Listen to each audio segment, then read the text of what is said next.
Buenas tardes. A continuación voy a presentarles acerca de las condiciones ergonómicas en oficinas.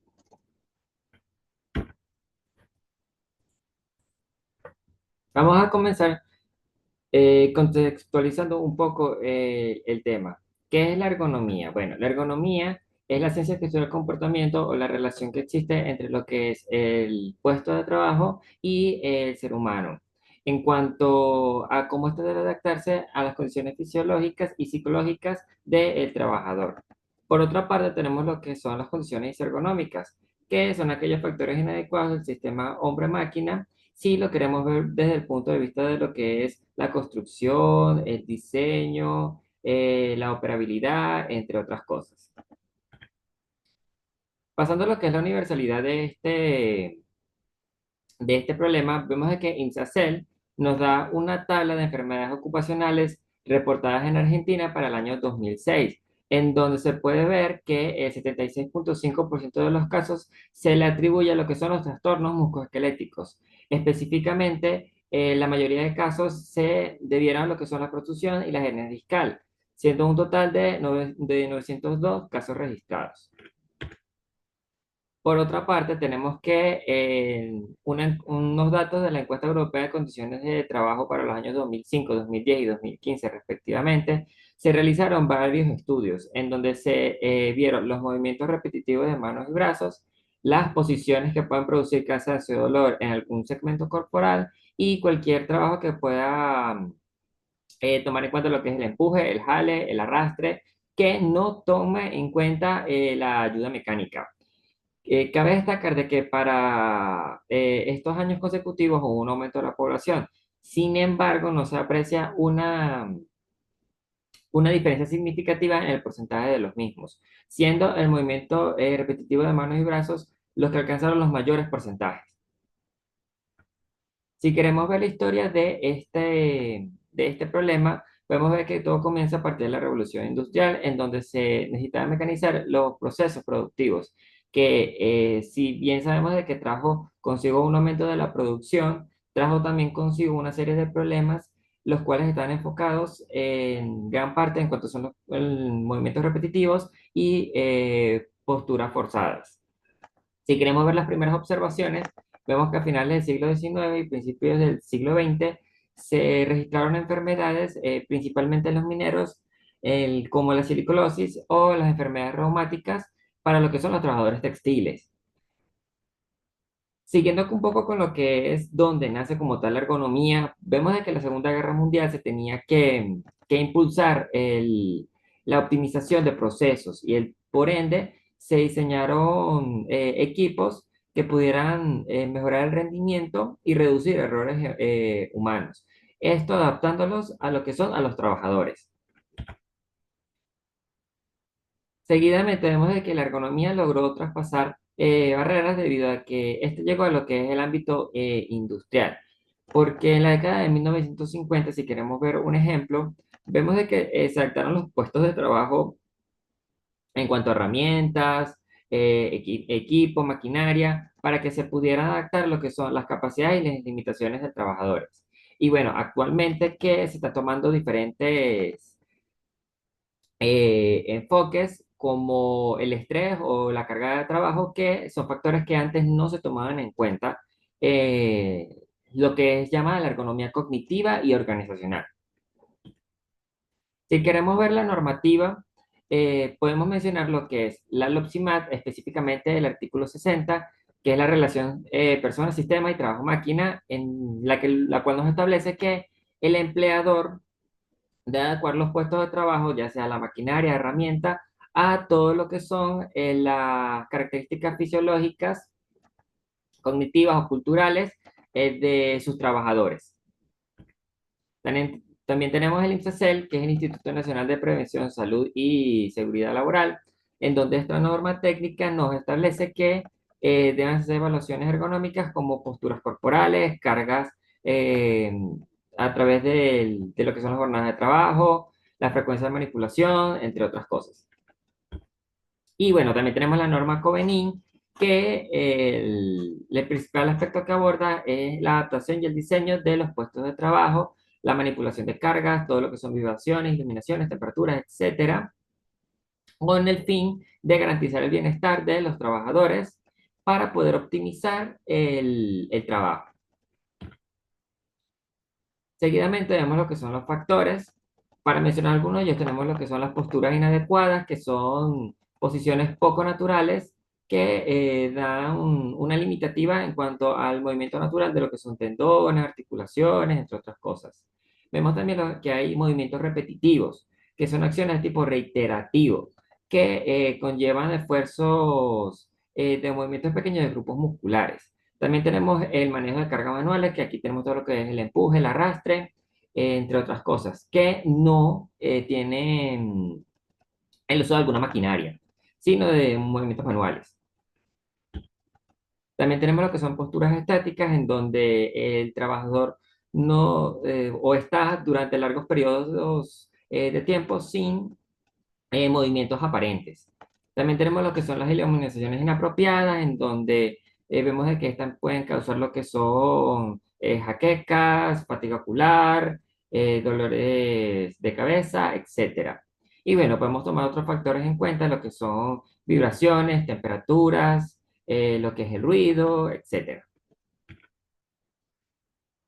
Entre los trastornos musculoesqueléticos más frecuentes tenemos lo que son la zona de la espalda, mencionando principalmente la lumbalgia y la hernia de disco, en donde estos se producen principalmente porque hay una exigencia de la unidad disco vertebral por someterlas a fuerzas internas constantes, en donde podemos destacar lo que es el levantamiento, el transporte de cargas, el empuje, tracción, etcétera. También podemos mencionar lo que son las zonas de las extremidades superiores. Aquí es donde podemos mencionar trastornos musculoesqueléticos como la tendinitis del manguito rotador, el síndrome de túnel carpiano, que es uno de los más frecuentes en en todo lo que son las oficinas, que se producen por, bueno, una exigencia de todo lo que son estas extremidades superiores. Como podemos ver aquí en esta tabla, donde se ven los principales trastornos musculoesqueléticos, vemos de que destacan lo que son los tendones, los relacionados con los nervios y los músculos. Por mencionar algunos, la tendinitis, la sinovitis, el síndrome de túnel carpiano, el de nervio cubital, la miositis, entre otros. Pero ¿cómo podemos ver la prevención? ¿Cómo conseguirlo? Hay tres pilares fundamentales que se deben seguir. El primero es la evaluación de las condiciones disergonómicas, que, bueno, tenemos que hacer una evaluación detallada de nuestro puesto de trabajo para poder identificar posibles problemas. El segundo pilar, que son las medidas preventivas, en donde identificados estos factores, podemos ver que la manera en que, bueno, estos pueden agravar o las causas por las que estos están afectando. Seguidamente tenemos otro tercer pilar, que es la formación del personal, en donde se tienen que dar herramientas, en donde ya sea a través de cursos o a través de charlas, donde se pueden reconocer y evitar estas posturas dañinas. Seguidamente, tenemos los métodos para poder evaluarlos. Entre todos ellos, bueno, podemos destacar lo que es el método RULA, el REVA y el OWASP. Explicando lo que es el método OWASP, bueno, esto constituye principalmente de 10 pasos fundamentales. El primero, que es determinar si la tarea debe ser dividida en varias fases. El segundo, donde se establece el tiempo total de observación de la tarea dependiendo del número y frecuencia de las posturas adoptadas. El tercero, determinar la frecuencia de observación o muestreo. El cuarto, lo que es la observación y registro de posturas. Y el quinto, la codificación de las posturas observadas. Seguidamente tenemos lo que es el cálculo de la categoría de riesgo de cada postura. Luego tenemos que calcular el porcentaje de repeticiones o frecuencias relativas a cada postura de cada miembro. Luego tenemos el cálculo de la categoría de riesgo de cada miembro. Luego tenemos que determinar en función de los resultados, bueno, que obtuvimos, las acciones correctas y el rediseño necesario. Y bueno, el último, que bueno, en caso de haber introducido cambios, evaluar de nuevo todas estas tareas con este método. Si queremos ver un estudio en Venezuela, podemos mencionar un caso en donde se evaluó el impacto de las condiciones ergonómicas en la salud de los trabajadores del área de cajeros multinacional, de multifuncionales y de taquilla en una entidad bancaria ubicada en Valencia, en el estado Carabobo. Cabe destacar de que esto se rige por la LOPSIMAT, en donde nos exige de que el trabajo se realice en condiciones adecuadas para la salud física y mental de los trabajadores. Por otro lado, esta investigación explora descubrir las condiciones ergonómicas a las que se sometieron ambas partes. Como podemos ver los resultados de esta, vemos de que en el área multifuncional el 50% de las actividades tienen un nivel de riesgo inapreciable y de taquilla vemos que es un 42%. En las de multifuncionales vemos que el 17% de las actividades requieren intervención. Y bueno, y en el área de taquilla un 50%. Para ambas, el 8% de las actividades tienen un nivel de riesgo medio y, bueno, requieren una intervención. Y para ambas, la actividad con mayor riesgo involucra lo que es el tronco y los brazos. Finalmente, podemos ver lo que es un resumen de las molestias por zona de cuerpo que se le realiza a estos trabajadores, destacando que la mayor dolencia se encontraba en el cuello, seguida por hombro, muñeca y la parte baja de la espalda, finalizando con lo que son las manos y la parte alta de la espalda. Entre los resultados finales vemos que los trabajadores de las taquillas y de los cajeros multifuncionales están expuestos a estas condiciones disergonómicas que afectan directamente a la salud de ellos, específicamente por molestias en lo que son cuellas, en el cuello, las muñecas, la espalda baja, las manos, los hombros, entre otros. Seguidamente tenemos que hubo una evaluación de riesgos y síntomas, en donde, bueno, las principales molestias fueron musculoesqueléticas. Entre los niveles de riesgo y causa, vemos de que se necesita una intervención urgente debido a que el nivel de riesgo de las posturas de carga multifuncionales era alto. Y bueno, porque los obligaban a adoptar lo que son posturas inadecuadas. Entre las recomendaciones que podemos destacar, podemos decir que se tienen que capacitar a los trabajadores sobre posturas adecuadas en cuanto al trabajo para poder disminuirlo. Podemos implementar talleres, charlas acerca de programas de ergonomía.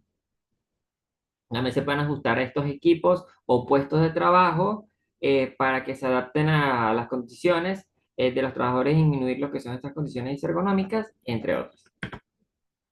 Finalmente tenemos lo que es el artículo científico proporcionado por el profesor muy amablemente, en donde vemos de que hubo un estudio de la relación, de las interrelaciones entre los trastornos musculoesqueléticos y los factores de riesgo psicosocial en los técnicos de salud y seguridad en el trabajo, en donde, bueno, se examinaron la presencia de trastornos musculoesqueléticos y la exposición al riesgo psicosocial de una muestra de 399 técnicos. Y bueno, se buscaba ver la relación que existía entre ambos aspectos. En donde se utilizaron, bueno, cuestionario nórdico, normalizado y el cuestionario de CORE.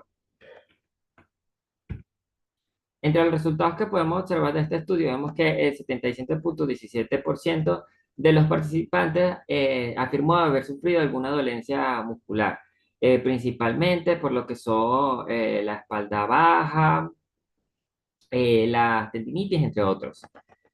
Y vemos que el 54,7% de los factores de riesgo psicosocial más críticos son los relacionados con las compensaciones que el trabajador obtiene por su trabajo, en donde este porcentaje de técnicos están en situación de alerta o emergencia. También podemos mencionar de que los profesionales no se sentían valorados y bueno, tenían diversas molestias musculoesqueléticas.